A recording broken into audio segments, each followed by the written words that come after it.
न इस वक्त चीन किसी के लिए मायने रख रहा है, न इस वक्त किसी का ध्यान अमेरिका पर है,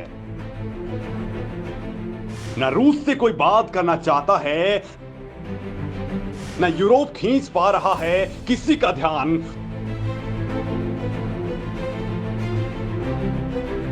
तो फिर क्यों भारत में दुनिया के नेताओं की मची है भगदड़? मोदी ने वो कौन सा गेम खेला है कि दुनिया में खलबली मच गई है? आखिर क्यों इस वक्त पूरी दुनिया के लिए भारत ग्लोबल डिप्लोमेसी का सेंटर पॉइंट बना हुआ है? हर देश की नजर आखिर भारत पर ही क्यों टिकी है? नेता तो छोड़िए, अब एक साथ दुनिया की सबसे खूंखार 40 जासूस एजेंसियों के चीफ एक साथ एक ही मेज पर एक ही छत के नीचे दिल्ली में आखिर डेरा क्यों डाल रहे हैं? आखिर डोभाल का क्या है ग्लोबल गेम प्लान? क्यों 40 जासूस एक साथ मोदी के मेहमान बन रहे हैं? दोस्तों, सवाल इसलिए खड़े हो रहे हैं क्योंकि युद्ध तो रूस और यूक्रेन के बीच चल रहा है।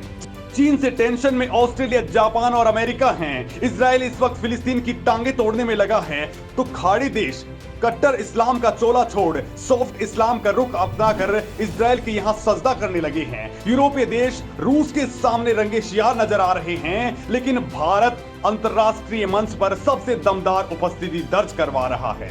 तो दोस्तों, पिछले 2 महीने में भारत ने जिस तरह से वैश्विक नेताओं का जमावड़ा लगाया है, वो जता रहा है कि आने वाला वक्त भारत का है और भारत को लेकर दुनिया के तमाम बड़े देश क्या सोचते हैं, भारत उनके लिए कितना महत्वपूर्ण है, और इसकी पड़ताल करने के लिए दिल्ली में जमा हुए हैं 40 जासूसी एजेंसियों के सबसे बड़े जासूस। दोस्तों, भारत की राजधानी नई दिल्ली में 24 और 25 अप्रैल को दुनिया के 40 सबसे बड़े ताकतवर मुल्कों के जासूस एजेंसियों के प्रमुखों के बीच कई महत्वपूर्ण मुद्दों पर बैठक होने वाली है। और जो खबर हमारे पास है वो कहती है कि दुनिया के 40 ताकतवर खुफिया एजेंसियों के प्रमुख अधिकारी बैठक में शामिल होने के लिए बाकायदा दिल्ली पहुंच भी चुके हैं। खबर यह है कि 40 खुफिया एजेंसियों में से 25 खुफिया एजेंसियों के प्रमुख दिल्ली आ भी चुके हैं और वो बैठक में हिस्सा लेंगे, जबकि 25 खुफिया एजेंसियों के प्रमुख अधिकारी बैठक में हिस्सा लेने वाले हैं। तो दोस्तों, इस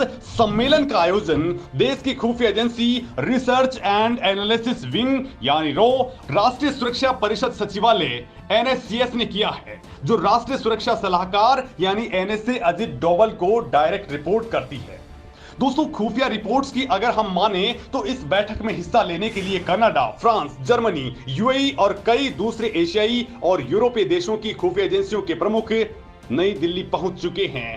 ये दुनिया की बेहद अलग तरीके की और बेहद खुफिया सभा उन सभी शीर्ष वैश्विक मुद्दों पर चर्चा करने वाली है जिनको लेकर तत्काल खतरा माना जा रहा है। इस बैठक में Australia, Germany, Israel, Singapore, Japan और न्यूजीलैंड के खुफिया प्रमुख और प्रतिनिधि भी शामिल होने वाले हैं। दोस्तों, इस खुफिया सभा की बैठक में साझा एजेंडे पर सबसे बड़ा मुद्दा है चीन, जिसने हालिया समय में ही दुनिया में कई तरह की सुरक्षा समस्याएं पैदा कर दी हैं। सोलोमन द्वीप पर कब्जा करके जिस तरीके से उसने नए सिरे से दुनिया के सामने खतरा पैदा कर दिया है, उससे जापान और ऑस्ट्रेलिया के सामने बड़ा संकट खड़ा हो चुका है। तो वहीं वो ताइवान पर सीधा हमले करने की तैयारी कर चुका है, जो अमेरिका को टेंशन में डाल रहा है। लिहाजा दुनिया के जासूस फिलहाल सबसे बड़े एजेंडे पर काम करने वाले हैं और वो है चीन।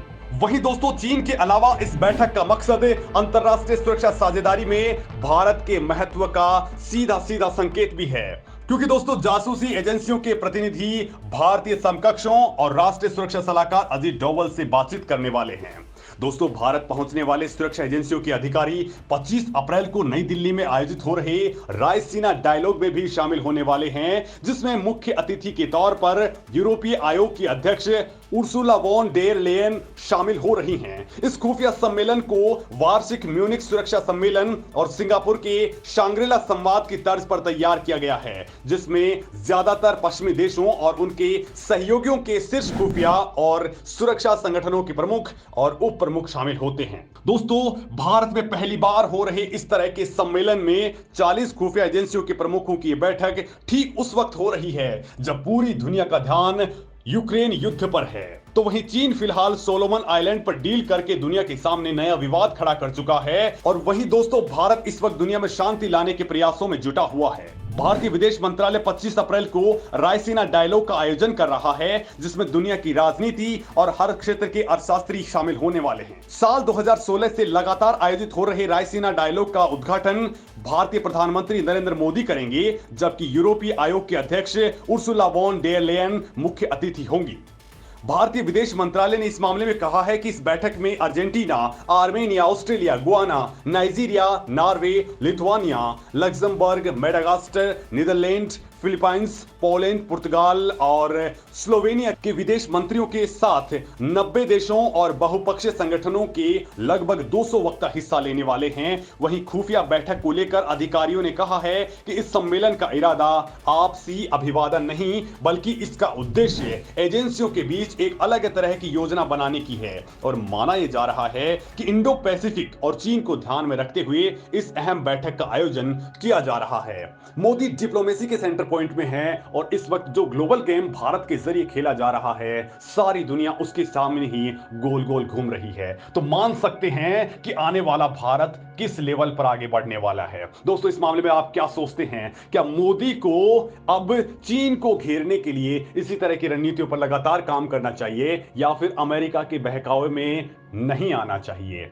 कमेंट लिख करके मुझे जरूर बताइए।